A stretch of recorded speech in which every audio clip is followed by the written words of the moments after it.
Hi, I'm Perry Black right here at Second Chance Youth Ranch TV, and we've got a great show for you as we've got Billy Hubbard, our Executive Director, Daily Operations Director at Second Chance Youth Ranch, and we're going to double down on dads, so moms and dads don't go away, and we'll be right back with Billy Hubbard.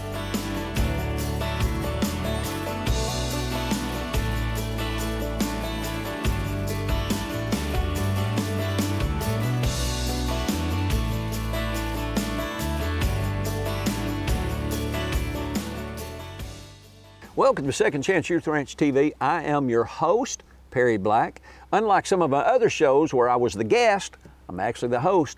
And tonight's guest is Billy Hubbard. Hey, Billy. Hey, Pastor. Welcome aboard. Thank you. Now, we're right here at Second Chance Youth Ranch, and you live here. I do.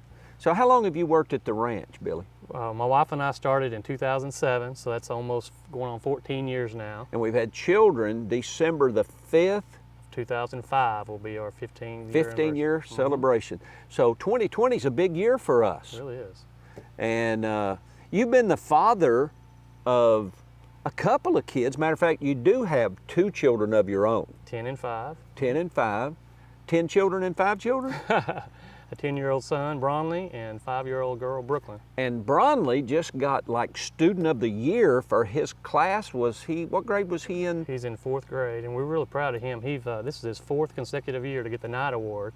So I think what we ought to do in this segment, since I'm in charge, I think we ought to have the kids come down on the next segment or two and just let everybody see your wonderful kids. That would be great. Yeah. And you know, if we could, if Rachel wasn't cooking lunch, we could have her come. But since she's not going to be on set, we can do whatever we want to. We can. The boss is gone, huh? So y'all been here a long time. We have.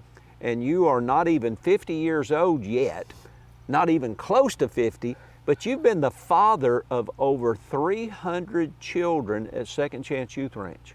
We have. When we started in 2006, we were married for 6 months, my wife and I. Y'all were married 6 months? Yeah, I wouldn't even hired myself back then, but I guess we were desperate maybe. Well, that's because I have the wisdom of God. You did.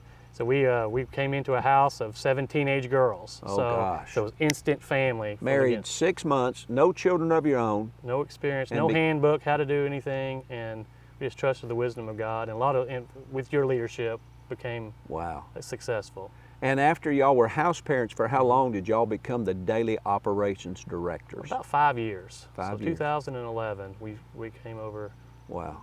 And I remember the time when you asked us to do that, you were like, hey, how many kids do you want to impact? You have 7 teenage girls now, do you want to impact more? And it was tough to, I wouldn't say let our kids go, but you said, I'll remember this forever. Said, do you want to affect 7 kids or do you want to affect hundreds of kids? Yeah. And that really, we thought about that overnight, and it was tough, a decision to make, and then we decided we wanted to be bigger than just our 7 kids we were raising. So yeah, and I think that may be one reason or one aspect of why some churches don't grow is because the pastor loves their people so much, they want to take care of every need of every person. And if you maintain that, you can only do that for a limited number of people. The average church in America is less than 80 people. And those are valid ministries, and those guys and their wives, they love their people. But you've got to, if you really want to impact the world, you kind of have to do the Jesus motto. You have to be willing to love through other people like Jesus did, working through those 12 disciples that he had, and then of course all the other disciples. Luke chapter 10 says there were 70 others. So, but that's kind of the model, and that was the challenge that you guys faced because you loved your girls. You loved those girls like your own, and that's what we're wanting to talk about on this show is fatherhood. So tell me, what was it like when you had your own children? What was that like compared to loving 7 teenage girls that were somebody else's birth kids? They were just our kids here at the ranch, our family. It was definitely different for us because of the age. We had teenage girls all living in our house, so when my wife became pregnant with Bronley, it was a little bit different. Even the teenage girls were more empathetic on us. Rachel was morning sickness, and we were doing this and that, so they looked at us more of an empathetic, relatable figure because we were going through. It's a difficult time having a child, and we're up all night and every 2 hours feeding, and you know, we had difficulty time with Bronley. You probably remember that at the very beginning of his life. He was in the hospital for a week or so. They thought that he may have had some sort of some issue, but he was, you know, Pastor came and prayed, and you know, there was nothing found on him. But it was a difficult time. So the kids really embraced us and really went to bat for us. You know, before that we had children, they were thinking, these kids don't, these, you know, Bronley or. How long were y'all foster parents, house parents, once Bronley was born? We were, after Bronley was born, about 2 years. So how much impact did Bronley coming into the house as an infant Big time. upon the girls? Big time, big time. I mean, he still does. I mean, he is.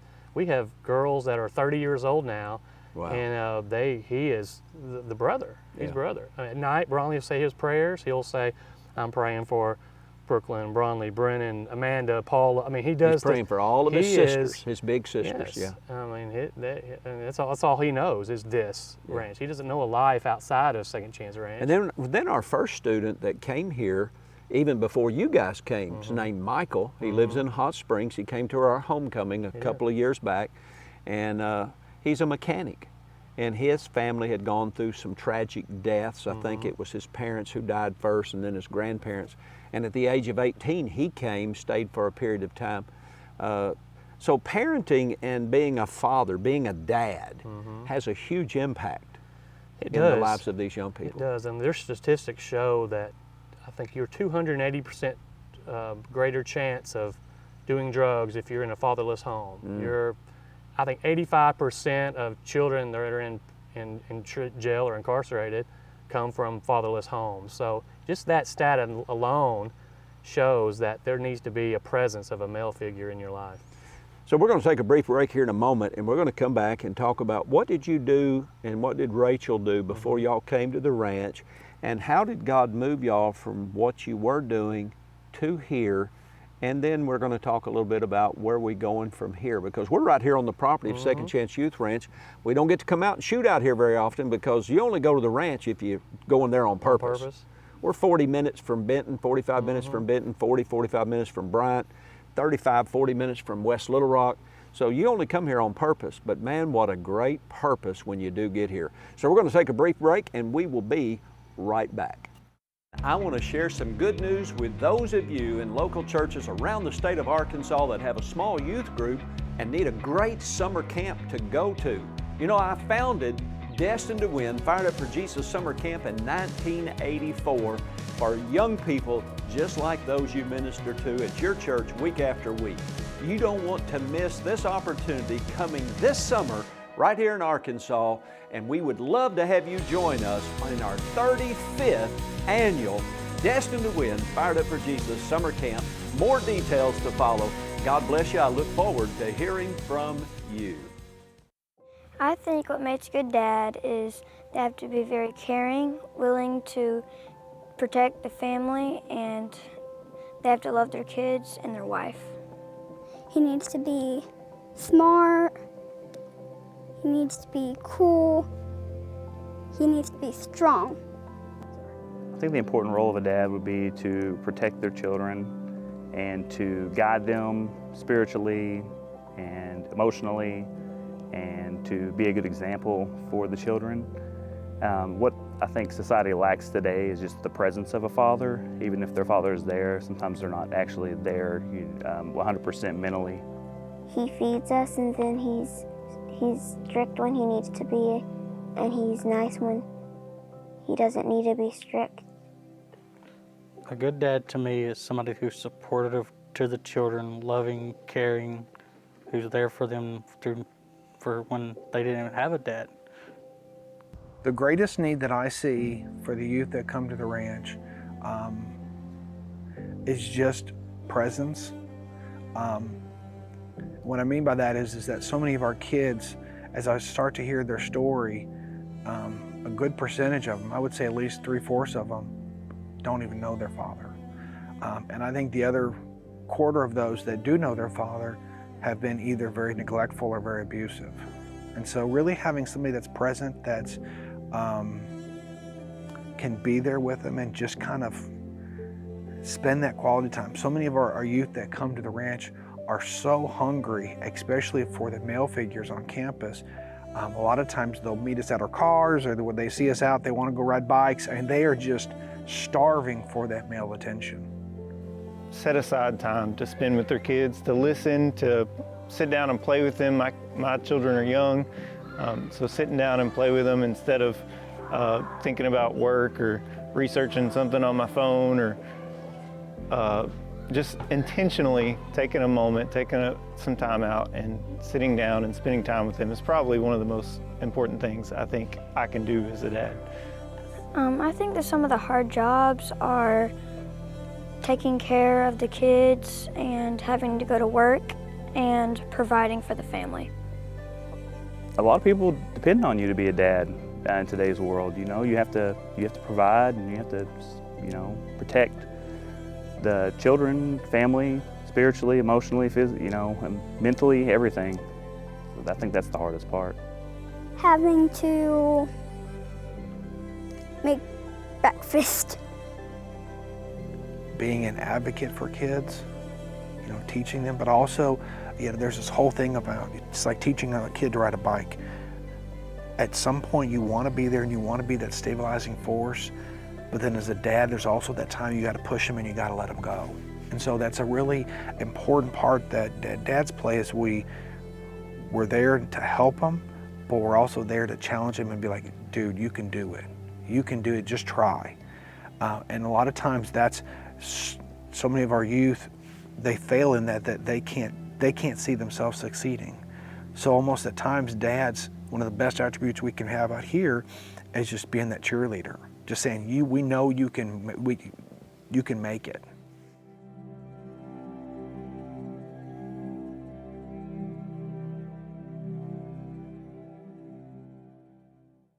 Hey, welcome back to Second Chance Youth Ranch TV. On this show, we have a special guest, Billy Hubbard. Billy and Rachel are our daily operations directors, and we're right here on the property of Second Chance Youth Ranch, God's country, Billy. And a lot of people ask, what is your title? Dad, husband, and you are the primary assistant to the daily operations director, Rachel Hubbard. She would agree, I'm sure. And the reason we don't have Rachel on the show is because she's preparing lunch for the TV crew, and plus we get to do whatever we want to. So you guys, y'all been married how many years again? 14. 14 years, and you came to the ranch, and for all the people say, well, wouldn't that be great to do that? But you can't do that. Y'all came to the ranch, you were married 6 months, you came to the ranch, became house parents, foster parents for 7 teenage girls. Then some of those girls are now 30, 31. 31? 31-year-old. So, and you've been the father of over 300 young people in your tenure here at the ranch, and you're just getting warmed up. I hope so. You know, you hear that noise? Can you hear that noise? That's growth. That's growth. Yes. You know, you can go to the doctor and get growth taken care of. What they're doing right now, I don't know if our audience can hear that, but they're working on our swimming pool. In October, our partners raised enough finances that we were able to build our brand new rec center, which is finished. We're getting ready to have lunch in there. Debt-free. Debt-free, and our in-ground swimming pool, which is exceedingly abundantly above all we'd ever asked. It's really amazing to sit here and listen to the progress out here. It's just really, if you just come out here to the ranch, you will feel the anointing of the Lord, and it's just amazing. You want to be nowhere else. That's why we're still here. Still here after all these years. And it seems like just yesterday, well, more like the day before yesterday. And when y'all came here, you had hair? Not really. Not really? More hair than I did now. But what a joy to be out here and to be a part of what God is doing. Every time I come, I'm blown away myself at what God's doing out here. And just kind of give you an idea of the cool things God's doing and what He does. Back in just a few months ago, pre-coronavirus, we thinned some of our forest, this 300 acres that we have here, debt-free. And now, because coronavirus, housing's down, housing starts are down 30%, so logging and logging prices are down. But we got our thinning done, and Praise that God. little bit of little bit of income that produces prior to slowing down. And that's just God's timing. Everything that we do, we just allow God to lead, guide, and direct us. Right. Now, you're a dad of a couple of birth children, hundreds of children. Currently today on campus, approximately how many kids do we have, not just on campus here, but in our Bryant campus as well? How many kids do we have? 37, we have 25 foster children and 12 biological kids, so 37 at any given 37 day. kids on our campus, and then at Arkansas Christian Academy, typically on any given day, about 400 more, and then in our church and our youth ministry. So we just got a lot going on helping kids. We do, and you know, this coronavirus stuff, you think, what will happen? We're growing and expanding. Yeah. We're busier than ever. We're teaching the kids from home. We're building a recreation center, which is just finished. We've opened up another home. We'll probably be opening up another one soon. So we are actually busier maybe than we've ever been. Now you've had just in the last couple of months, how many new admissions at Second Chance Youth Ranch? We've had 18 since March 15th. Brand new kids, brand new family, and brand new adjustments. Matter of fact, we've had to open up another home for a sibling group of 5. And then that new house parents, those foster parents, they have a couple of children of their own. They do. So that's a family of 9. So there's no excuse for you not to participate in what we're doing. So you've got a child or two, or maybe a dog and a cat. Come help us. And how can people help us, since dads play such a tremendous role in what we do in seeing lives changed? I think there's multiple ways. One, that you can come visit. You can come visit with us. There's all kinds of projects out here at the ranch you can help with. Obviously, financial need as we're growing and expanding. Well, let's go back to the projects. What kind of projects? Well, right now we're looking at maybe with the coronavirus situation going on, a lot of foster families are closing their homes. So there's going to be a lot of foster children coming in that will need a place. Yeah. So expansion, partnering with us to help us build more homes. Finding. If you want to be employed like Rachel and I were, we need house parents. Quite a bit of parents. maintenance out here too. A lot of maintenance, a lot of buildings as you can see, a lot of upkeep, some volunteer groups. We probably have every month probably some volunteer group from a church group, Sunday school group will come out here. Y'all have had Boy Scouts? We've had Boy Scouts to women's groups, all kinds, to and kids. churches come out. Pretty much every demographic we've had to help over And the then years. some church groups, they just buy supplies. They buy sheets, towels, toilet paper if you kitchenware. can find some. Toilet Yeah. paper. So just really anything. And on our website at 2CYR.org, there's a list of our needs. So you can go on there as well to be able to find out what we need. Okay. So we're going to take a brief break and come back and talk a little bit more. And I want to meet those kids you're talking about. Be great. You're going to love them. We'll be right back. A mission field around you is filled with young hearts needing a forever family. And at Second Chance Youth Ranch, our team is committed to providing healthy, stable, loving homes and families to hurting children in the Arkansas foster care system and those up for adoption. Please contact us if you feel the tug at your heart to help foster or adopt, and find out the steps you could take to help fulfill a child's lifelong dream. Maybe you can't foster or adopt, but you could help. The need for thousands of children in the system is staggering. But with the help of faithful partners and business alliances, we are meeting those needs right now. Would you help us make a difference? Every gift, regardless of size, impacts a child's life directly and helps provide for a home in the gap right now. Visit the Second Chance Youth Ranch website at 2CYR.org to read more, watch the stories, and to make a contribution for a hurting child's care. Monthly partners are needed, so please contact us right away. And as you partner with this ministry, you are partnering with the Heavenly Father that has promised to be Father to the fatherless. God bless you for helping Second Chance Youth Ranch. Hey, welcome back. And I told you I want to meet these kids. So Billy, tell us again, who do we have here? This is my son, Bronley. And Bronley attends Arkansas Christian Academy, and he just happened to be what grade last year? He's in 4th grade. And he graduated. He did. Give me 5. Come on, he graduated. That's pretty special. And he was also the student of the year for his classroom. He was. He got the Knight Award this year. So the proud Knight of him. Award. That's the Arkansas Christian Academy Knights, and that's our mascot. And Bronley's lived here a day or two here at Second Chance Youth Ranch, hadn't he? He is. He's only one of two people that can say he's lived his whole life out at Second Chance Youth Ranch. Even I can't say that. No. But that's pretty cool. And who's the beautiful young lady you have over there? This is the other girl's lived here her whole life. This is Brooklyn. Brooklyn. That's pretty cool. When So I grew hi, up in Brooklyn. Jonesboro, there was a town right outside of Jonesboro called Brooklyn. And that's every time I think about Brooklyn, I think about my hometown. And now she's living in my hometown called Sweetwater, Second Chance sure Youth is. Ranch, USA. I sure love it here. So Billy, what we've been talking about in this show, we're really talking about doubling down on being a dad. And you know, we've just, June is Father's Day, so I don't know if this show is going to air in or around or about Father's Day. So tell us a little bit about Father's Day. Your children, y'all were married for 6 months, you and Rachel, when y'all become house parents here.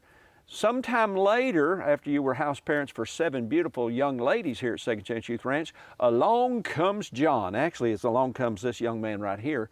And that had a great impact in the lives of the young ladies. It did. What's it like being a dad to 2 beautiful kids, not just the hundreds that you've fathered and mentored right here at Second Chance Youth Ranch? It's really awesome. You know, my parents didn't have fathers in their homes. Yeah. And well, I've talked to my dad several times, and there's been several times that he would say, you know, I didn't have money to do this. I used to go in the bathroom and cry because I didn't have money at lunch. But didn't your dad grow up in care somewhere? He did. He grew up at Boys Town in Memphis. In from Boys Town. ages 8 to 18.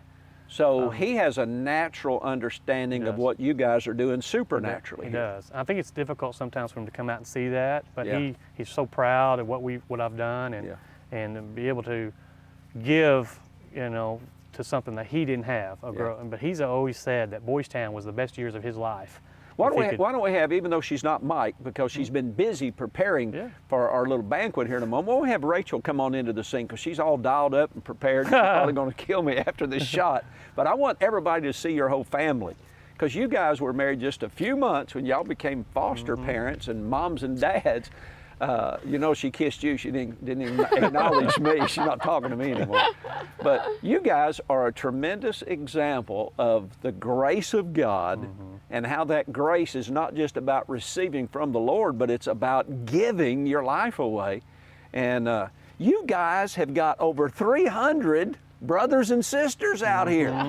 Isn't that pretty cool? It really neat. Now, we don't have 300 at a time, but isn't it awesome to see what God is doing? And as we're talking, if you guys think it's pretty cool, we're getting ready to have a swimming pool. Yeah. And we got a recreation center, the old town trading post down by the church. And what a great thing it is. So what kind of insights would you share with anyone that's watching? Maybe they don't have a dad that's ever shared love for them, or maybe has used or abused them, or is now. Or what would you say to a mom and her dad that are estranged from their kids, or just wondering, what do I do with these guys? Well, for a dad, I always think that it's kind of a saying that, you know, dad is, you know, you pretty much give them a book, okay? And they're reading, your kids are reading that book every day. Yeah. What are they reading? Reading You your know? life. Yeah, you need to be an example. Yeah. You need to exemplify what a good person is. And What they're reading, happens, they're though- watching you every day. What happens if you mess up as a dad? Is it all over? No, it's not all over. You Lost cause? know, it's not. You know, we mess up with the Lord, and He's, you know, His blood has saved us from a lot of sins. We just repent. I apologize a lot, Bronley and Brooklyn. I make mistakes, and I have to apologize to them. Hey, you know what? I was probably a little bit too nervous, you know, maybe about this set, and I got on to them last night about something. You know, there's always something. But you've got to say, I'm sorry. You've got to say that I was wrong, because if you don't, they won't learn how to do that. Yeah. So, you know, and also a father saying is too, is like, you're really parenting your grandchildren, because Yeah, whatever absolutely. you pass on to your children, that's how they're going to parent. Yeah. So, Yeah, she's going to learn how to love her future husband by watching her mom. That's true, yeah. And he's going to learn how to love his future wife by watching how you love his mom and vice versa. So it's so important that we really focus in on the importance of the family unit. And when young people come to Second Chance Youth Ranch, they're not wards of the state to us.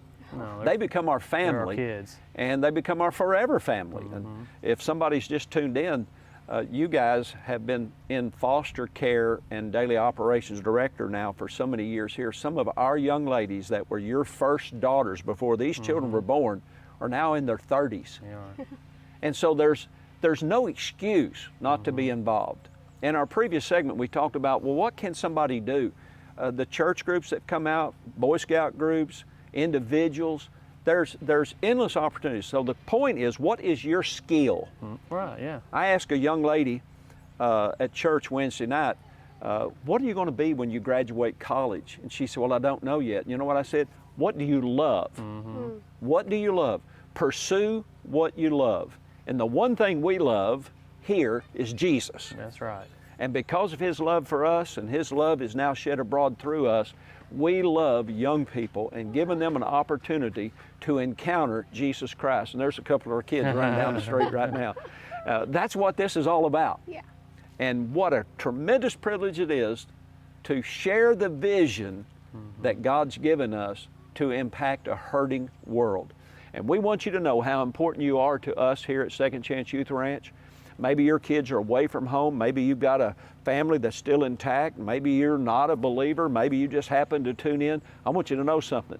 Jesus Christ loves you. He wants you to be a child of God, and He paid the price on the cross where you can experience the love of God and wholeness and family restoration. We'd love to hear from you right here at Second Chance Youth Ranch, or your group, your civic organization. We'd love to give you a tour, and we'd love to meet you personally. So until then, we'll see you here, we'll see you there, or we'll see you in the air. God bless you. The encouragement that I would give to somebody wanting to join in doing foster care would be that these children need a home regardless of their situation or whatever's wrong with them or whatever the case may be. They're still children, they still need a home, and they need people that are going to be a good influence on them, to guide them and to help them grow and to become normal functioning people of society. It's not as hard as you think it is.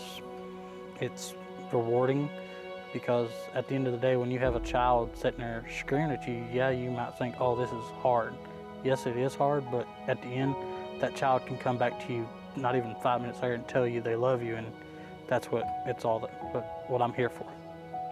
If you feel any interest in your heart and your mind in taking care of kids that need help, kids in foster care, or maybe that need adoption, that need a forever family, then I would say you should pray about it and take that step. It is a wonderful thing, and you may think that you're not equipped well enough. You may think that I don't know how I can do that, or that it's too difficult, but God will provide. He'll equip you. He'll provide you with what you need to take care of those children and be the dad they need. The most important thing is that you are gonna be there for them when they need you. You don't have to always have everything figured out and the right words to say. Just being there, and God will do the rest. Just step out and do it.